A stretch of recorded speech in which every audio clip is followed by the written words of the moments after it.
Okay, let's move on to IELTS speaking part 2. And your topic is describe a person who always has interesting ideas. Yes, please. We meet many people in our day to day life, and everyone has unique ideas and suggestions of their lives. But I would like to talk about Mr. Faisal.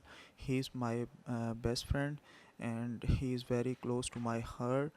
And we often meet because he's also no neighbor of me, and he is a marketing professional, and due to this job, he has to put many unique ideas for the best of of his company.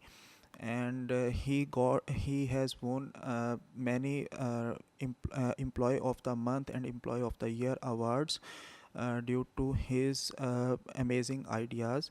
And whenever I feel a problem, or I have to complete any task or any assignment, I prefer to take his suggestion.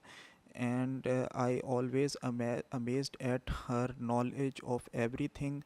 And this and due to his ability. And Okay, thank you. Overall, it's very good. At one point, you used the word her. That confused no me. His or her? uh, Or neutral? Okay, it's all right. Overall, it's good. Try to speak actively with expressions. You are speaking without expressions. With expressions means, for example, if I say, well, I really enjoy eating ice cream.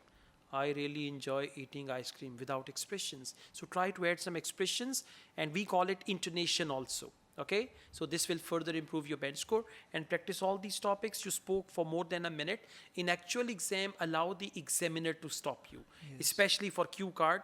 When examiner says Okay. you should stop, and then they move on to speaking part 3. They will not talk because there is the audio recording device, so they will just stop you and then they move on. Okay, thank you so much.